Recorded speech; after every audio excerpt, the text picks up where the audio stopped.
Economic growth and corruption are often treated as inseparable in public disclosure, especially when examining the developmental trajectories of late industrializing states. Yet this assumption obscures a more fundamental variable: institutional structure. Growth is not mechanically produced by corruption, nor is corruption an inevitable by-product of growth. What matters is how power, incentives, enforcement, and predictability are organized within institutions. Corruption can coexist with growth under certain conditions, but it is neither a prerequisite nor a sustainable engine of development. In fact, the most durable and high-quality growth episodes in history are associated with institutional systems that either minimize corruption or render it strategically irrelevant. At a theoretical level, corruption is best understood not as moral failure but as institutional signal. It emerges when agents operating within a system face misaligned incentives, weak enforcement, and opaque decision-making structures. Its contracts are unreliable, bureaucratic, discretionary if unchecked, and accountability mechanisms are absent. Corruption becomes a more rational exposure to uncertainty. However, the inverse is also true. When institutions are predictable,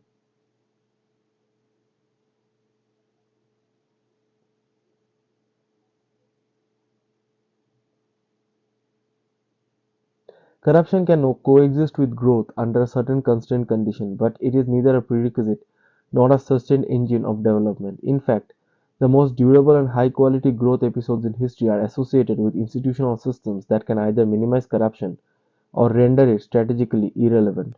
At a theoretical level, corruption is best understood not as a moral failure but as an institutional signal.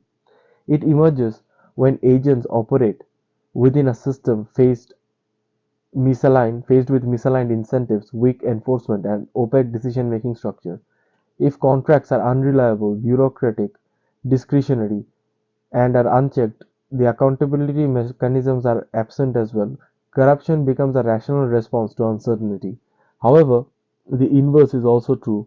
When institutions are predictable, enforcement is credible, career incentives are aligned with performance rather than rent extraction, corruption loses its functional utility.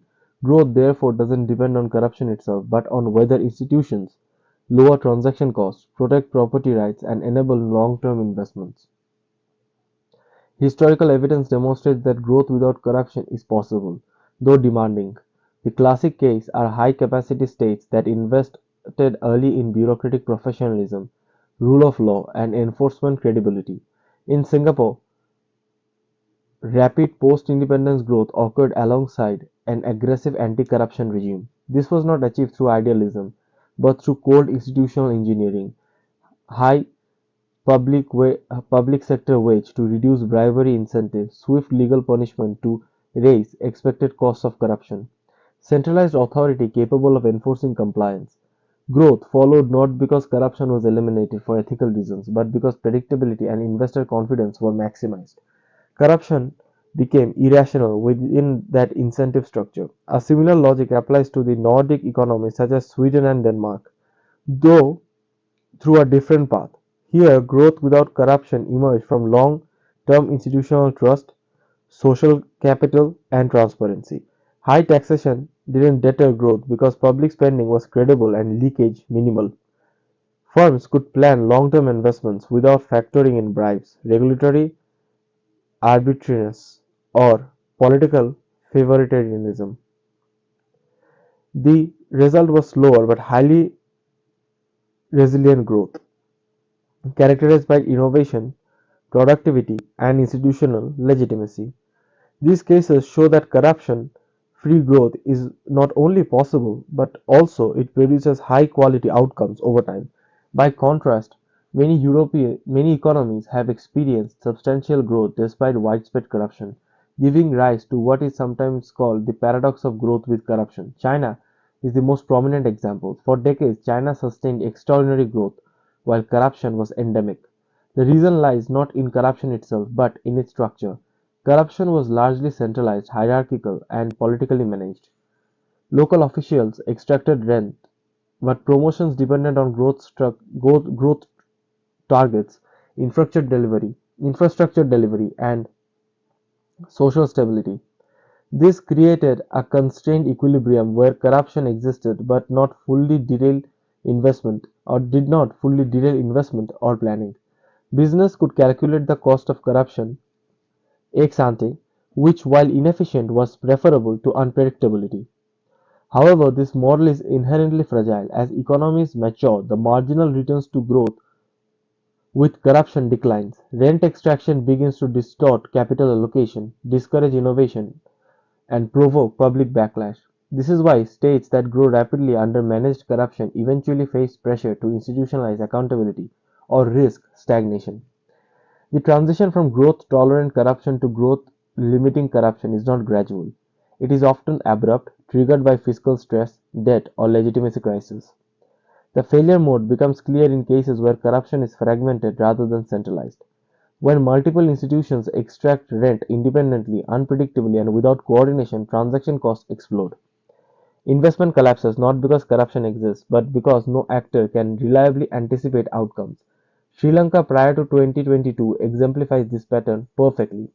Fiscal mismanagement, politicized institutions, and opaque decision making combined to create a system where corruption was neither disciplined nor growth oriented. The result was merely moral failure but institutional collapse, shortages, capital flight, and social unrest. This illustrates that corruption is most damaging when institutions fail to constrain it into predictable channels. From a structural perspective, the decisive question is not is there corruption, but does corruption substitute for missing institutions or does it undermine the existing one? In low capacity states, corruption sometimes acts as an informal coordination mechanism, allowing economic activity to proceed where formal systems are absent. This can produce short term growth, but once institutions exist, corruption ceases to be a substitute and become a parasite. It diverts resources, weakens enforcements, erodes trust. Growth without corruption therefore requires not only moral purity but institutional competitiveness. At a firm or organization level, the same logic applies. Companies can grow despite internal corruption if decision rights are centralized and outcome remains predictable. However, as scale increases, corruption introduces principal agent problems, misallocation of capital, and reputational risk. The most competitive firms eventually converge towards systems that reduce discretion and standardize processes and enforce accountability. Growth without corruption becomes not an ethical aspiration but a competitive necessity. In conclusion, growth without corruption is possible, historically verified, and institutionally explainable. It is not the default path because it demands high state capacity, credible enforcement, and long time horizons. Many societies instead grow through transitional arrangements where corruption is tolerated but constrained. Yet this path carries inherent limits. Innovation, innovation driven, and crisis resistant growth ultimately depends on institutions that make corruption unnecessary, irrational, and prohibitively costly. The decisive variable is not culture or virtue, but structure, who holds power, how incentives are aligned, and how these rules are enforced predictably over a certain period of time.